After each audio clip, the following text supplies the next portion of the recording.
ओम शांति। आज 4 जनवरी है, हमारी गहन तपस्या का चौथा दिन।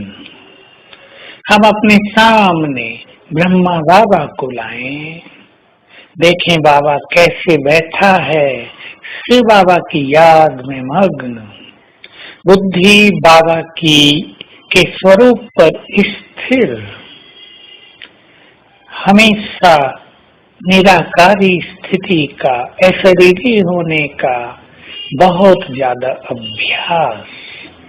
आज हम इसको फॉलो करेंगे और फॉलो करेंगे ब्रह्मा बाबा के प्रैक्टिकल जीवन को। जैसे उनका मुरली से बहुत प्यार था, जैसे उनका अपने बच्चों से बहुत प्यार था, वैसे ही हम भी मुरली से बहुत प्यार रखें और परिवार से भी बहुत प्यार रखें। परिवार से प्यार रखना कईयों को कठिन लगता है, परंतु हमारा परिवार देव कुल की महान आत्माओं का परिवार है। हमारा परिवार इष्ट देव देवियों का परिवार है। इस नजर से अपने साथियों को देखें तो बहुत प्यार की फीलिंग होगी। उनके गुण ही दिखाई देंगे, अवगुणों पर नजर नहीं जाएगी। मुरली हमारे लिए रोज का भोजन है। मुरली भगवान का ज्ञान, जिसकी हमें युगों से तलाश थी, सत्य की। सत्य ज्ञान मिले तो चित्त का अंधकार दूर हो जाए। सत्य ज्ञान मिले तो जन्म जन्म की भटकन पूर्ण हो जाए। सत्य ज्ञान मिले तो अपने घर का, मुक्ति का, जीवन मुक्ति का, परमात्मा का और हमारा स्वयं का सत्य ज्ञान मिल जाए तो बुद्धि स्थिर हो जाए। मुरली हमें सत्य ज्ञान देती है। मुरली अमृत है। मुरली एक बहुत सुंदर डांस करा देती है हमें। मन म्यूर नाच उठता है।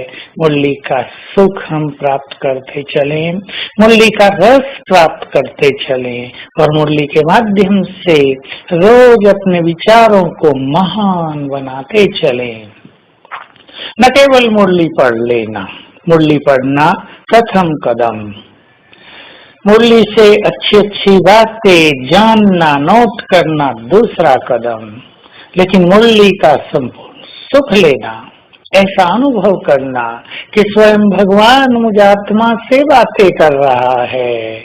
स्वयं ज्ञान सागर त्रिकालदर्शी मुझे स्मृतियां दिलाकर जगा रहा है। हम में जागृति आती जा रही है। हम अपनी शक्तियों को पहचानते जाते हैं। मुरली के माध्यम से ही हम बाबा को भी पहचानते हैं और स्वयं को भी पहचानते जाते हैं। दोनों को ही पहचानना परम आवश्यक है, क्योंकि जितना जितना हम स्वयं को जानते जाएंगे, अपनी शक्तियों से हमारा परिचय होता जाएगा। इस सृष्टि चक्र में हमारे क्या क्या हीरो पार्ट हैं, उनका हमें आभास होता जाएगा। तो हम अचल अडोल स्थिति को प्राप्त करेंगे।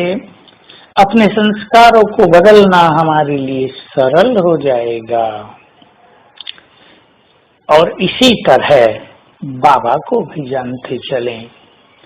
बाबा को जितना गहराई से हम जानेंगे, बाबा की शक्तियों को पहचानेंगे और ये आभास होगा कि वो निरंतर हमें साथ देता है, बुलाते ही आ जाता है।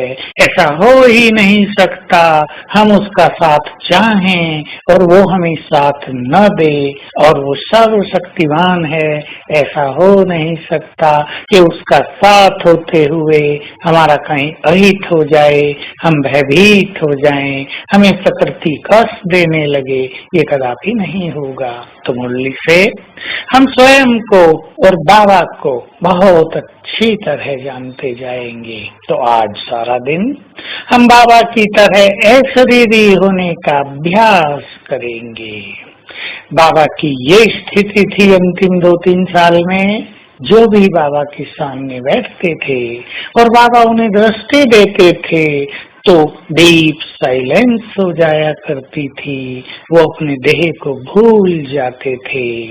लेकिन इसके पीछे बाबा का बहुत बड़ा त्याग और वैराग की भावना भी थी। तो आज हम त्याग और वैराग की भावना को कायम रखते हुए हर घंटे में 2 बार स्वयं को देह से न्यारा अनुभव करेंगे और साथ में आत्मिक दृष्टि का अभ्यास करेंगे।